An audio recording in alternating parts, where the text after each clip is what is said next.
लेकिन एग्रीगोर बहुत ज्यादा पावरफुल था तो वो उन सब पे भारी पड़ रहा होता है। केविन आउट ऑफ कंट्रोल हो जाता है और यहाँ पे हमारा बेन एक्चुअल में ही मर जाता है। बेन 10,000 इयॉन से लड़ रहा होता है। सारे अल्टीमेट एलियन अब जिंदा हो चुके थे। विलगैक्स अब तक बेन 10 सीरीज का द मोस्ट पावरफुल विलन बन जाता है।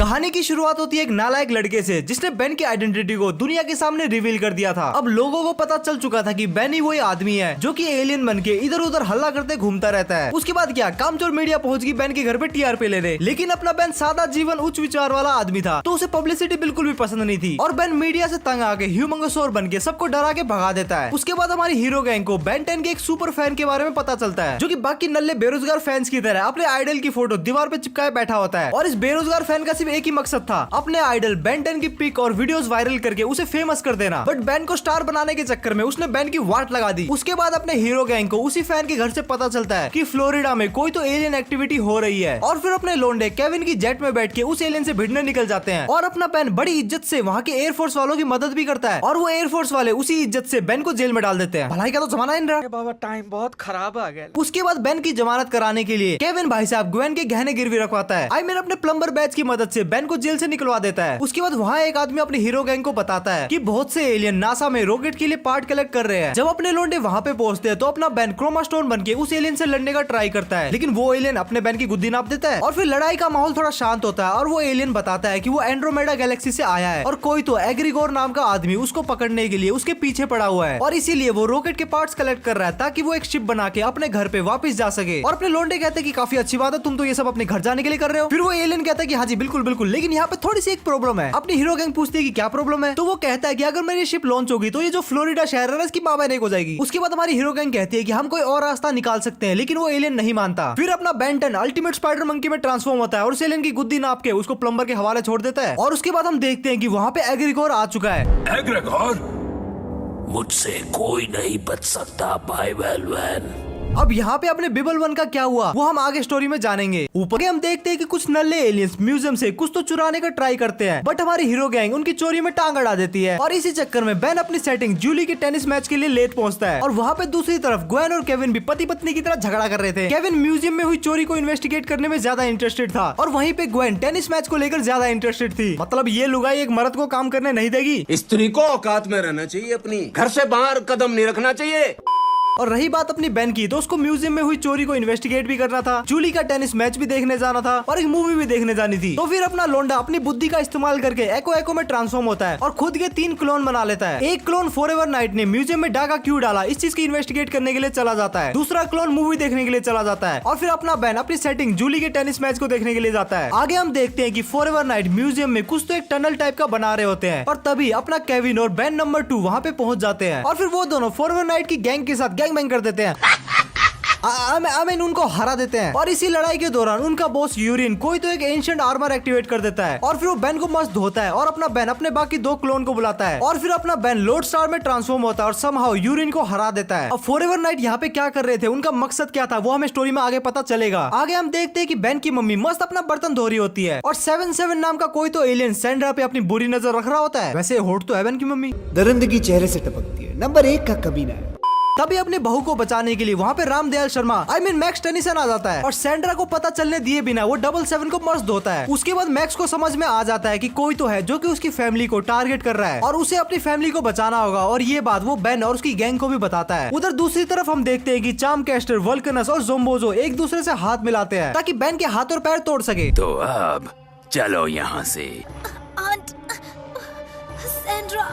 और फिर अपनी हीरो गैंग अपनी मम्मी जी को छुड़ाने के लिए गुंडों के अड्डे पे पहुंच जाती है और फिर 3 हीरोज और 3 नालायक गुंडों के बीच में राडा मचता है और फाइट के दौरान अपनी क्विटी ग्वेन अपने एनोडाइट वर्जन में आ जाती है और एनोडाइट पावर का यूज करके वो विलन की गुद्दी चटका देती है और हमारी मम्मी आई मीन बेन की मम्मी को बचा लेती है। आगे हम देखते हैं कि अपना बेन फोरम में ट्रांसफॉर्म होकर किसी तो एक यति से लड़ रहा होता है और उस यति के माइंड को कोई तो हरामखोर कंट्रोल कर रहा होता है और वो हरामखोर था अपना क्लासिक विलन डॉक्टर एनिमो। यति को डॉक्टर एनिमो के कंट्रोल से फ्री करने के लिए केविन और ग्वेन डॉक्टर एनिमो के माइंड कंट्रोल डिवाइस को डीएक्टिवेट करने का ट्राई करते हैं और दूसरी तरफ अपना बेन ब्रेनस्टॉर्म में ट्रांसफॉर्म होकर यति के माइंड को डिस्टर्ब कर देता है, जिसकी वजह से वो यति डॉक्टर एनिमो के पीछे पड़ जाता है और तभी अपना केविन भी उस माइंड कंट्रोल डिवाइस को डीएक्टिवेट कर देता है। ये एडवेंचर यही खत्म होता है। इसके बाद अपने हीरो गैंग को गलापागोस नाम का एक एलियन मिलता है जो कि बेन से हेल्प मांग रहा होता है। ये कछुआ बेन को बताता है कि वो एक शांति प्रिय प्लेनेट में शांति से रह रहा होता है और फिर वहाँ पे एग्रीकोर नाम का एक आदमी आता है जो कि उस प्लेनेट में आतंक मचा देता है और उसको भी कैप्चर कर लेता है। वो बताता है कि एग्रीकोर ने उसको मिला के टोटल 5 एलियन को कैप्चर कर रखा है और एग्रीकोर का प्लान होता है उन 5 एलियन की पावर को अब्सॉर्ब करना। ये कछुआ बताता है कि 5 ने प्लान बना के एग्रीकोर के चुंगल से वो छूट तो गए, लेकिन उनकी शिप यहाँ पे अर्थ पे आके क्रैश हो गई और एग्रीकोर से बचने के लिए वो 5 स्प्लिट हो गए। और बेन को रियलाइज होता है कि पहले बिबल वन ने भी सेम ऐसी ही बात की थी। ये सुनने के बाद अपनी हीरो गैंग उस एलियन की हेल्प करती है और उसको प्लम्बर्स के पास लेके जाती है। प्लम्बर्स लोग अपने कछुआ भाई साहब को एक शिप में बिठा के अपने होम प्लेनेट भेजने की तैयारी कर ही रहे होते हैं और बाद में रिवील होता है कि एग्रीकोर ऑलरेडी उस शिप में आ चुका था और वो गलापागोस को एक बार फिर से पकड़ लेता है। लेकिन ये जो एग्रीकोर है ये बेन 10 सीरीज का one of the iconic villain है और आगे इसकी स्टोरी बहुत ज्यादा इंटरेस्टिंग होने वाली है, तो वीडियो को आगे देखते रहना। आगे हम देखते हैं कि कोई तो एक लॉकर को खोलने के लिए कुछ लोगों को लाखों रुपए दे रहा होता है, लेकिन वो कोई लॉकर नहीं था बल्कि एग्रीकोर का ही कैप्चर किया वो एलियन पेंडोर था जो कि एक कंटेनमेंट सूट में लॉक हो चुका था और पैसों के चक्कर में अपना केविन भी वहीं पहुंचता है। लेकिन उस सूट की हाई रेडिएशन की वजह से केविन उसको खोलने का ट्राई नहीं करता और वहां से चला जाता है। लेकिन वहां पे केविन गलती से टेड नाइट का एक टुकड़ा गिरा देता है जिसकी हेल्प से उस सूट को ओपन किया जा सकता था। केविन को पता लग गया था कि ये एलियन भी एग्रीकोर से ही भाग रहा है, तो वो बेन और ग्वेन के साथ मिलके इसको उसके होम प्लेनेट भेजने का प्लान बनाता है और फिर अपनी हीरो गैंग उसको ट्रैक करते हुए एक जगह पहुंचती है जहाँ पे फाइट होती है और पेंडोर केविन को ट्रिक करते हुए उस कंटेनमेंट सूट से बाहर निकल जाता है और वो पावर प्लांट से एनर्जी अब्सॉर्ब करके और भी ज्यादा बड़ा होने लगता है और फिर अपना बेन कैनन बोल्ट में ट्रांसफॉर्म होकर और केविन की हेल्प से पेंडोर को उसी सूट में ट्रैप कर देता है और फिर अपनी हीरो गैंग प्लम्बर्स की हेल्प से उसको उसके होम प्लेनेट भेजने के लिए एक शिप में बिठा देती है। लेकिन सत्यानाश, एग्रीकोर उस शिप पे अटैक कर देता है और पेंडोर को एक बार फिर से कैप्चर कर लेता है। तुमने सोचा भी कैसे कि मुझसे बचकर भाग सकोगे?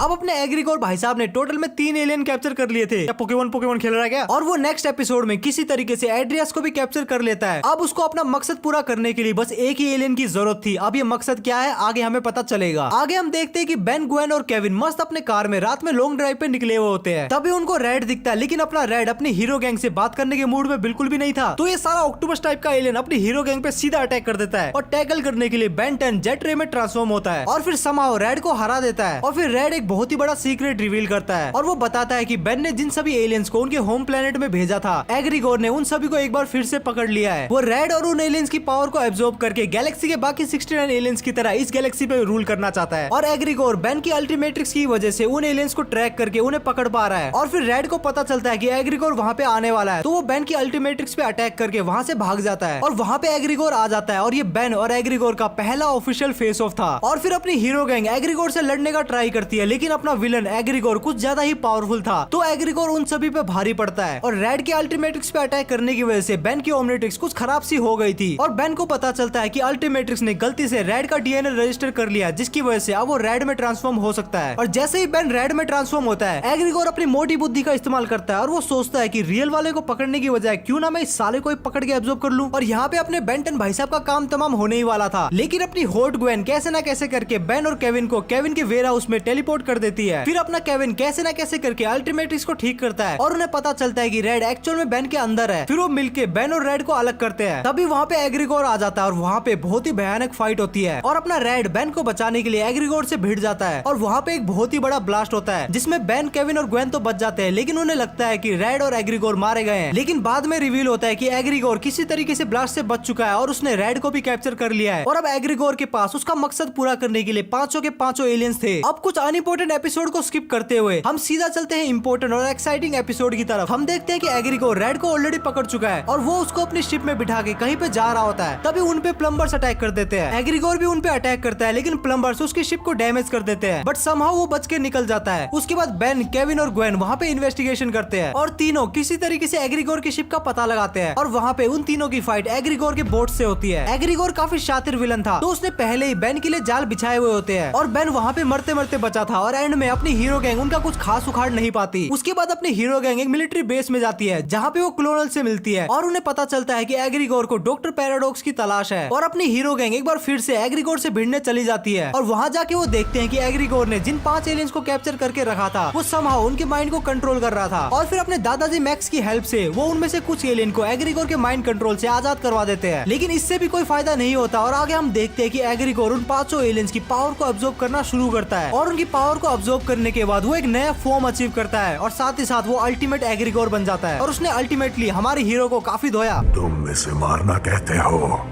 लेकिन मुझे तो एक खरोंच भी नहीं आई। और फिर वो वहाँ से चला जाता है। उसके बाद वहाँ पे दो बिलांद का एजमत आता है जो कि सबको एग्रीगोर का असली मकसद बताता है। वो कहता है कि इस यूनिवर्स में एक बहुत ही पावरफुल मैप है जिसे मैप ऑफ इन्फिनिटी भी बोलते हैं और उस मैप को 4 टुकड़ों में डिवाइड करके गैलेक्सी के अलग अलग जगहों पे छुपाया गया है और अगर एग्रीगोर उन चारों टुकड़ों को ढूंढ लेता है और उसको कंबाइन करके वो मैप बना लेता है तो वो मैप एग्रीगोर को फोर्ज ऑफ क्रिएशन तक पहुंचा सकता है। अब ये फोर्ज ऑफ क्रिएशन क्या है? Good question.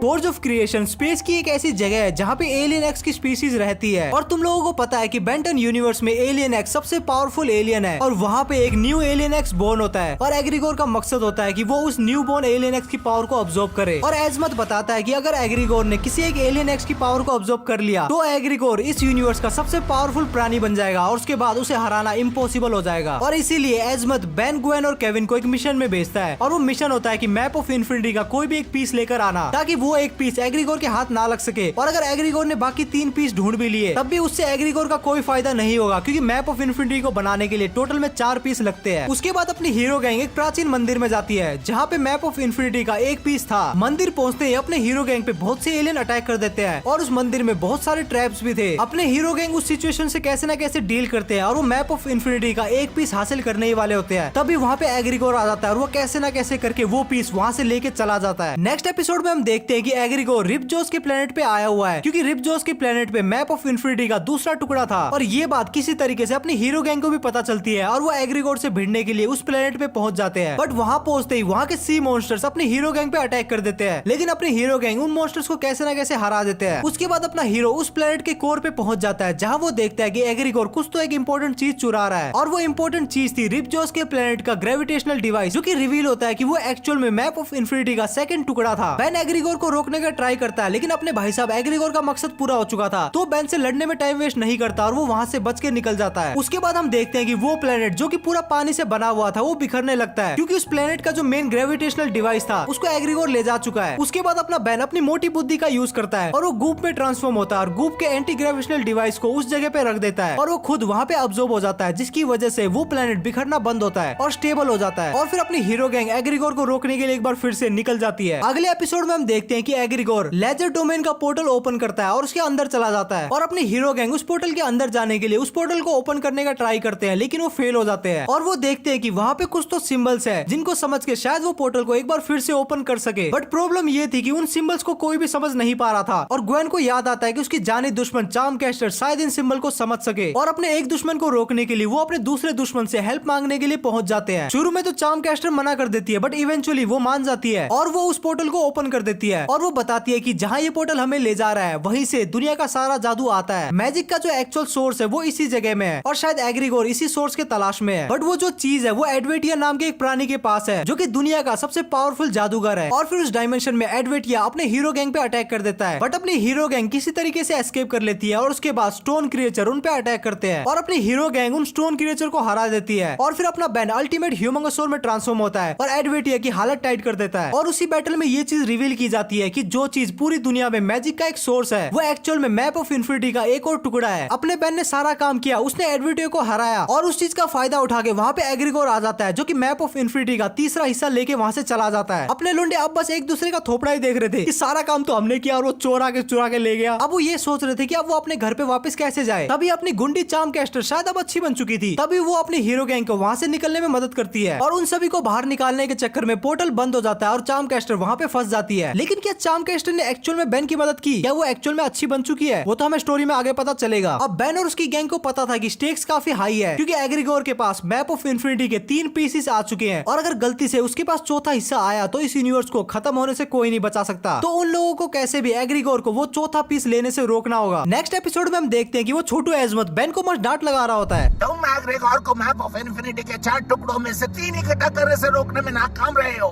तुम बिल्कुल कहीं गुजरे निकले। उसके बाद एजमत उन्हें परप्लेक्स हार्ड्रोन नाम की एक जगह पे टेलीपोर्ट कर देता है, और वहाँ टेलीपोर्ट होके वो देखते हैं कि एग्रीगोर ऑलरेडी वहाँ पे आ चुका है, और वो एग्रीगोर का पीछा करते हैं, लेकिन एग्रीगोर उनसे काफी आगे निकल जाता है। और फिर उन्हें पता चलता है कि जो ये परप्लेक्स हार्ड्रोन नाम की जगह है, यहाँ पे मैप ऑफ इन्फिनिटी के उस चौथे हिस्से को काफी सिक्योर वे में रखा गया है, और अपनी हीरो गैंग को वहाँ पे काफी सारे ट्रैप्स भी फेस करने पड़ते हैं। लेकिन लकीली अपनी क्यूटी ग्वेन उन्हें उन ट्रैप से बचा लेती है, और उन ट्रैप को लोकेट और उन ट्रैप से एस्केप करने में हेल्प करती है। इसके बाद वो लोग कुछ सिक्योरिटी ड्रोन्स को भी डिस्ट्रॉय करते हैं, लेकिन इसके चक्कर में वो तीनों अलग अलग हो जाते हैं। और फिर अपनी ग्वेन का सामना होता है एग्रीगोर से, और अपनी क्यूटी अपनी जूती से एग्रीगोर पे अटैक करती है। बट एग्रीगोर ग्वेन पे ज्यादा टाइम पास नहीं करता, वो उसे फ्रीज करके वहाँ से निकल पड़ता है। और उसके बाद वहाँ पे केविन और बेन आते हैं, जो कि किसी तरीके से ग्वेन को नॉर्मल कर देते हैं, और केविन और ग्वेन का चुम्माजाटी शुरू। अपनी ठड़क को शांत करने के बाद वो मिशन पे एक बार फिर से फोकस करते हैं, और वो मिलते हैं सेंटिनल्स से, जिनके पास मैप ऑफ इन्फिनिटी का 4th पीस था, और वो सेंटिनल्स बेन को वो 4th हिस्सा दे देते हैं। हाँ, फाइनली अपने हीरो के पास 4th हिस्सा आ गया। अब वो एग्रीगोर को रोक लेंगे। अगर तुम ऐसा सोच रहे हो तो तुम एकदम गलत हो।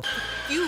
क्या हुई? अपना शातिर एग्रीगोर एक बार फिर से आता है, वो भी एंड मोमेंट पे, और बेन को धोता है। बेन अल्टीमेट कैनन बोल्ट बन के एग्रीगोर से लड़ने का ट्राई तो करता है, बट एग्रीगोर इवेंचुअली जीत जाता है, और बेन से वो 4th हिस्सा ले लेता है और वहां से चला जाता है। और उसके बाद वो जगह भी डिस्ट्रॉय होना शुरू होती है। सॉरी वीडियो में थोड़ा सा इंटरप्ट कर रहा हूँ, लेकिन तुम में से 92% लोग मुझे बिना सब्सक्राइब किए देख रहे हैं, तो एक बार चेक कर लेना कि तुम लोगों ने सब्सक्राइब किया या फिर नहीं। हमारे हीरो वहां से किसी तरीके से बाहर निकल जाते हैं। नेक्स्ट एपिसोड में हम देखते हैं कि वो छोटू एजमत बेन को एक बार फिर से डांट लगा रहा होता है, और वो कहता है कि सब कुछ बर्बाद बीसी, अब एग्रीगोर फोर्ज ऑफ क्रिएशन में चला जाएगा, और वो एक बेबी एलियन एक्स को ऑब्जर्व कर लेगा, और इस यूनिवर्स का सबसे पावरफुल बीइंग बन जाएगा। और हम एग्रीगोर को रोकने के लिए कुछ कर भी नहीं सकते, क्योंकि हमें फोर्ज ऑफ क्रिएशन कहाँ है कुछ नहीं पता। तभी बेन अपनी मोटी बुद्धि का इस्तेमाल करता है, और वो एजमत को बोलता है कि अगर वो एलियन एक्स में ट्रांसफॉर्म हो जाए तब वो पता लगा सकता है कि फोर्ज ऑफ क्रिएशन कहाँ है। एजमत के तोते लाल हो चुके थे कि ये आइडिया मेरे छोटे दिमाग में क्यों नहीं आया। और फिर बेन एलियन एक्स बनता है, लेकिन बेन एलियन एक्स को ऐसे ही कंट्रोल नहीं कर सकता, क्योंकि एलियन एक्स के पास टोटल में 3 पर्सनैलिटीज होती है। एक अपना बेन, दूसरी सेलिना, और तीसरा बेलिकुलस। और अगर तीनों पर्सनैलिटीज बातचीत करके एक दूसरे से एग्री होते हैं, तभी बेन एलियन एक्स को कंट्रोल कर सकता है। बेन उन दोनों को कन्विंस करने का ट्राई कर रहा होता है, लेकिन उसकी कोई भी बात काम नहीं कर रही होती है। तभी बेन के सबकॉन्शियस में प्रोफेसर पैराडॉक्स आते हैं, जो कि बेन को एलियन एक्स से बेन में ट्रांसफॉर्म करके बताते हैं कि उन्हें पता है कि फोर्ज ऑफ क्रिएशन कहाँ है। और फिर डॉक्टर पैराडॉक्स बेन, केविन और ग्वेन को फोर्ज ऑफ क्रिएशन के एंट्रेंस तक लेके जाते हैं। और फिर डॉक्टर पैराडॉक्स मुझे दूसरा काम है ये बोल के वहाँ से चले जाते हैं। वो लोग फोर्ज ऑफ क्रिएशन की तरफ बढ़ रहे होते हैं, लेकिन उन पे ग्रीन बोर्ड्स अटैक कर देते हैं। अपनी हीरो गैंग उन्हें तो हरा देती है, लेकिन अपने हीरोज की शिप एक टाइम बैरियर में फंस जाती है, और अपना बेन उसी टाइम बैरियर में जाके गिर जाता है। और ग्वेन अपनी पावर का इस्तेमाल करके बेन को वहाँ से निकाल लेती है, लेकिन वो गलती से बेन के साथ साथ 10 साल वाले बेन को भी वहाँ ले आती है। 10 साल वाला बेन बड़े बेन को नहीं पहचानता, लेकिन वो केविन को जरूर पहचानता है। उसे लगता है कि केविन कोई तो गड़बड़ जरूर करेगा, तो अपना 10 साल वाला बेन केविन से फाइट करने के लिए भिड़ जाता है। ग्वेन दोनों की फाइट को रोकती है, और यंग बेन को सारी सिचुएशन समझाती है, और अपना यंग बेन भी उनकी हेल्प करता है, और वो शिप वहाँ से किसी तरीके से निकल जाती है, और अपनी हीरो गैंग किसी तरीके से फोर्ज ऑफ क्रिएशन में पहुंच जाते हैं। केविन मेरी नजर है तुम पर। मैं तो तुम्हारे डर से कांपने लगा हूँ छुटकू। वहाँ जाके वो देखते हैं कि एग्रीगोर ऑलरेडी वहाँ आ चुका है, और अपने हीरोज की गैंग एग्रीगोर से अपनी पूरी ताकत से फाइट करती है, लेकिन एग्रीगोर बहुत ज्यादा पावरफुल था, तो वो उन सब पे भारी पड़ रहा होता है। उसके बाद यंग बेन केविन को बोलता है कि उसे ओमनिट्रिक्स की पावर अब्सॉर्ब करनी चाहिए, जिससे वो और भी ताकतवर हो जाएगा, और वो शायद एग्रीगोर को रोक सके। केविन को ये आइडिया पसंद आता है, लेकिन वो यंग बेन नहीं बल्कि 15 साल वाले बेन की ओमनिट्रिक्स से पावर अब्सॉर्ब करना शुरू करता है। बेन की पावर को अब्सॉर्ब करने के बाद अपना केविन एक पावरफुल मॉन्स्टर बन जाता है। अपना अल्टीमेट केविन 11 लिटरली अल्टीमेट एग्रीगोर को बच्चों की तरह पीट रहा था, इतना वो पावरफुल बन चुका था, और वो एग्रीगोर को हरा के एग्रीगोर की भी पावर को अब्सॉर्ब कर लेता है, जिसकी वजह से केविन अब हद से ज्यादा पावरफुल बन चुका था। और इतनी ज्यादा पावर को अब्सॉर्ब करने के बाद केविन आउट ऑफ कंट्रोल हो जाता है, और उसे और पावर की भूख लगती है, और वो सोचता है कि क्यों ना वही बेबी एलियन एक्स की पावर को अब्सॉर्ब कर ले, और वो ऐसे ही करने जा रहा था, लेकिन यंग मैन की बात सुन के रहने दो ग्वेन, मैं जैसा भी दिखूं मैं एक शैतान हूँ। लोग तुम्हारे साथ प्यार से पेश आते हैं, पर तुम्हें दिखाई नहीं देता। तुम्हें बस खुद पर अफसोस करना आता है। शायद केविन को कुछ रियलाइज होता है, जिसकी वजह से वो बेबी एलियन एक्स की पावर को अब्सॉर्ब नहीं करता, और वो वहाँ से चला जाता है। इतनी पावर को हासिल करके केविन आउट ऑफ कंट्रोल हो चुका था, तो वो अपने पुराने दुश्मनों को ढूंढ ढूंढ के मार रहा था। बेन और ग्वेन केविन को रोकने का ट्राई करते हैं, लेकिन केविन बेन को बहुत ही बुरी तरीके से धोता है। इवन वो ग्वेन को भी पीटता है, लेकिन वो ग्वेन को बख्श देता है, क्योंकि एक टाइम पे ग्वेन उसकी पसंदीदा औरत थी। इस इंसिडेंट को कुछ टाइम हो चुका था, और बेन को रियलाइज होता है कि अब केविन दुनिया के लिए एक बहुत ही बड़ा खतरा है और अब उसे केविन को एलिमिनेट करना ही होगा। बेन की ये बात ग्वेन को बिल्कुल भी पसंद नहीं आती। ग्वेन कहती है कि तू साले अपने जीजा जी को कैसे मार सकता है। उसके बाद बेन और ग्वेन में मस्त पारिवारिक झगड़ा होता है और बेन ग्वेन को हरा के केविन से भिड़ने के लिए निकल पड़ता है। और उधर दूसरी तरफ ग्वेन डार्क स्टार का सहारा लेती है और उसको अपनी टीम में शामिल कर लेती है। और उसके बाद जब बेन वल्कनस को पीट के उससे केविन की इन्फॉर्मेशन उगलवा रहा होता है, तभी वहाँ पे ग्वेन और डार्क स्टार आते हैं और डार्क स्टार उन्हें बताता है कि वो डोमिनस लैब्रियम के सेल्वेज पीस को यूज करके वो केविन को नॉर्मल कर सकता है। उसके बाद ग्वेन अपने मर्द केविन से बात करने के लिए जाती है, लेकिन सख्त लोंडा केविन ग्वेन की भी पावर को ऑब्जर्व कर लेता है और केविन ग्वेन को मारने ही वाला था। अभी ग्वेन खुद को डार्क स्टार और बेन के पास टेलीपोर्ट कर लेती है। उसके बाद अपने लोंडे कूपर के पास जाते हैं, जो कि केविन के लिए एक डिवाइस बनाने का ट्राई कर रहा था, ताकि उस डिवाइस का यूज करके वो केविन से सारी पावर को ऑब्जर्व कर सके और ऐसा करके केविन को नॉर्मल किया जा सकता था। आगे हम देखते हैं कि केविन ग्वेन के घर पे पहुंच जाता है उसे मारने के लिए, लेकिन तभी वहाँ पे ग्रैंडपा मैक्स आ जाते हैं, लेकिन उनकी बूढ़ी हड्डियों में उतना दम नहीं था, इसीलिए वो मैक्स को इजीली हरा देता है। और फिर वहाँ पे बेन आता है और बेन और केविन की फाइट स्टार्ट होती है। इस बार केविन को रोकने के लिए ग्वेन भी बेन का साथ देती है, लेकिन केविन बहुत ही ज्यादा पावरफुल था तो वो ग्वेन को इजीली हरा देता है। और उसके बाद अपना बेन एको में ट्रांसफॉर्म होकर अपने मल्टीपल क्लोन्स बनाता है और वो केविन से लड़ने का ट्राई करता है। बेन और सभी मिलकर केविन को किसी तरीके से थोड़ी देर के लिए डोमिनेट करते हैं और उसे कंट्रोल करने का ट्राई भी करते हैं। और तभी कूपर और डार्क स्टार अपना प्लान एग्जीक्यूट करते हैं और अपनी पावर का इस्तेमाल करके केविन की पावर ऑब्जर्व करके उसे नॉर्मल कर देते हैं। लेकिन तभी एक ट्विस्ट आता है और डार्क स्टार वो सारी एनर्जी को अपने अंदर ऑब्जर्व कर लेता है। बट बेन को डार्क स्टार के काले इरादों की भनक बहुत पहले ही पड़ चुकी थी, इसीलिए वो कूपर की उस डिवाइस का यूज करके बहुत ही स्मार्टली डार्क स्टार से वो सारी पावर को छीन लेता है और ऐसा करके सब नॉर्मल हो जाता है। और इवन उस पावर के अंदर उन 5 एलियंस की भी पावर थी और बेन की वजह से वो 5 एलियंस अब फ्री हो चुके थे। अब केविन भी ठीक हो चुका था, वो 5 एलियंस भी रिलीज हो चुके थे। बेन और उसकी गैंग ने एग्रीकोर को भी रोक लिया और यूनिवर्स को भी बचा लिया और इसी हैप्पी एंडिंग के साथ सीजन 2 एंड होता है। लेकिन सीजन 3 बहुत ही ज्यादा खतरनाक और इंटरेस्टिंग होने वाला है। आगे की स्टोरी जानने से पहले एक छोटा सा अनाउंसमेंट था कि मेंबर्स के लिए वी बेयर्स की एंटायर स्टोरी आ गई है, तो जितने भी मेंबर्स है उस स्टोरी को एंजॉय कर सकते हैं। और इसके अलावा तुम नॉर्मल वीडियोस के अलावा इस चैनल की एक्सक्लूसिव वीडियोस देखना चाहते हो तो मेंबरशिप लेना तुम कंसीडर कर सकते हो। मेंबरशिप के क्या क्या फायदे हैं वो तुम मेंबरशिप वाले पेज में जाके देख सकते हो। सीजन 3 की स्टार्टिंग में हम देखते हैं कि अपनी हीरो गैंग मस्त कैंपिंग करने के लिए निकल पड़ती है, लेकिन तभी वो एक क्रैश एलियन शिप को देखते हैं और उस शिप के अंदर एक लड़की थी जो कि अपना नाम यूनिस बताती है और यूनिस को देख के बेन के दिल में कुछ तो होता है और फिर वो उसको दे देता है अपनी जैकेट। क्या जोक मारा भाई।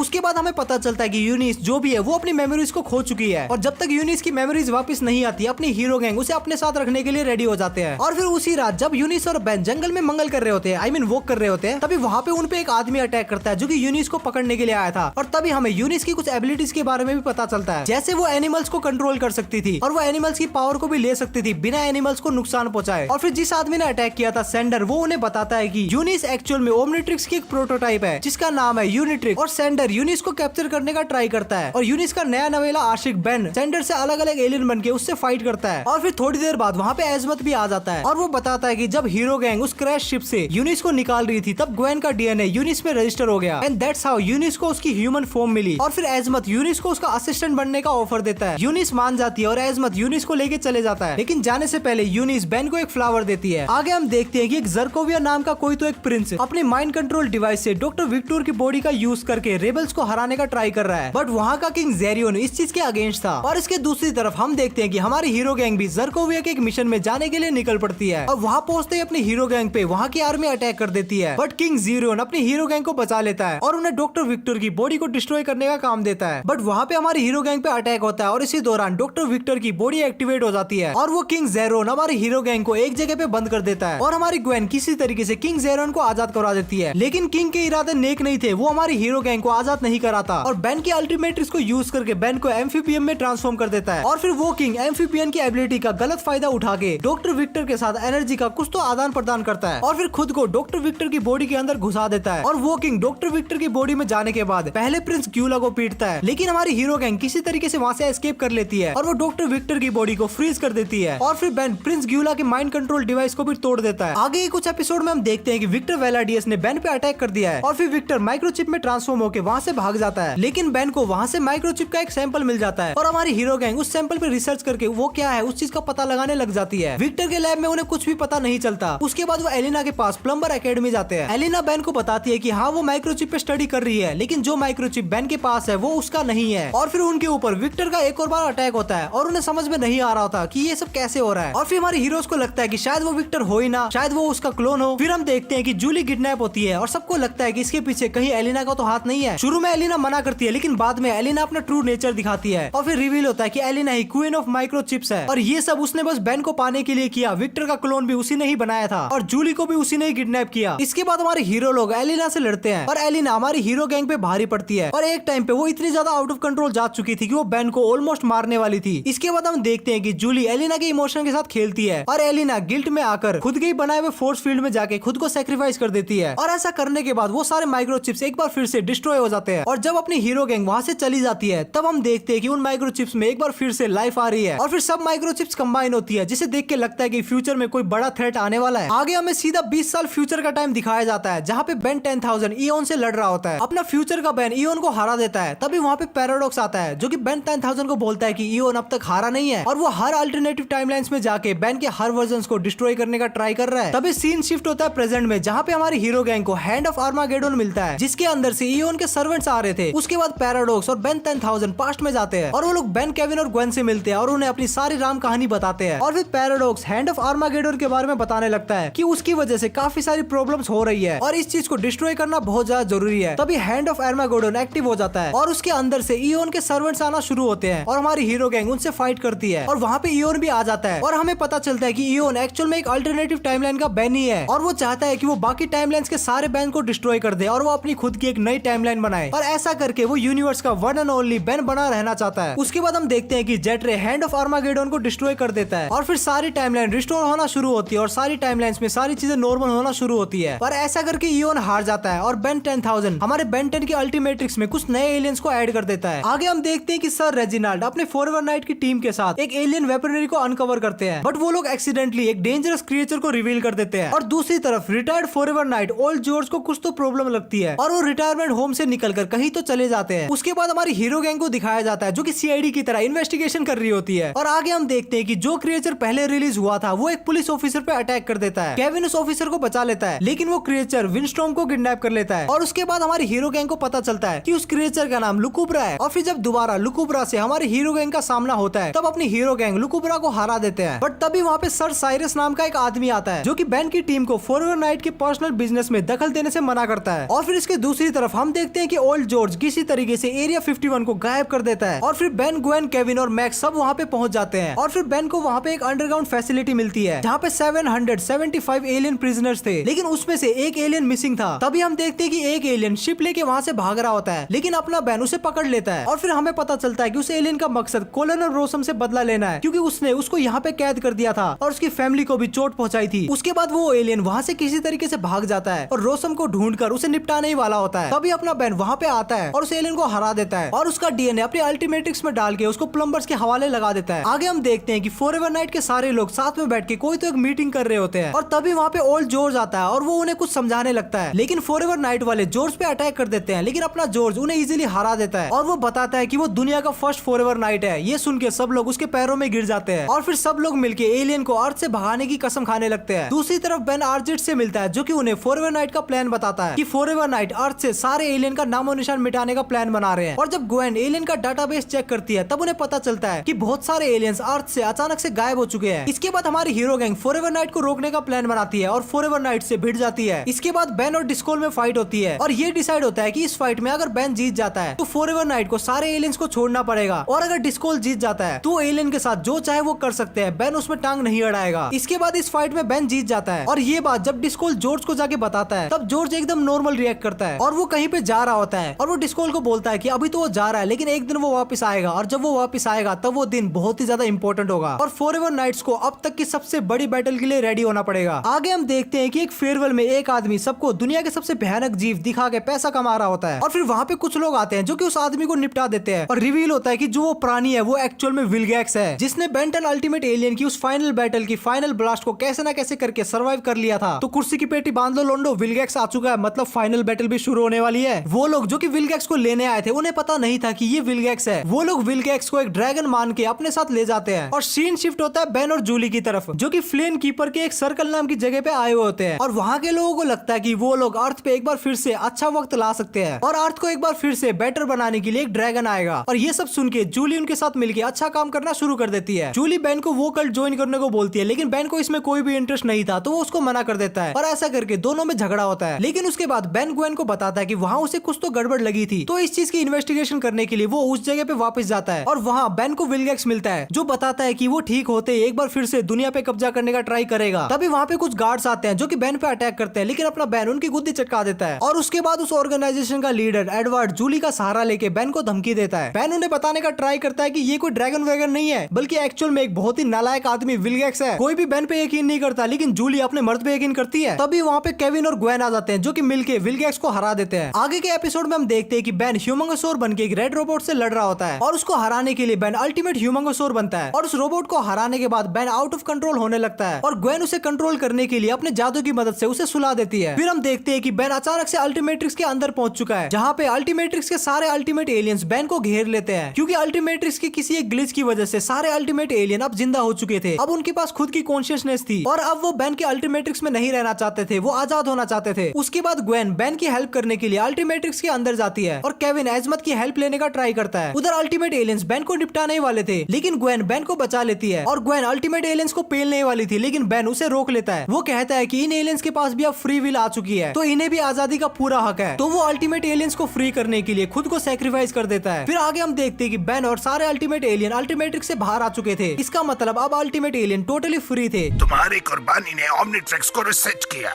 वो गड़बड़ी जिसने इन अल्टीमेट्स को अलग पहचान दी, वो ठीक हो चुकी।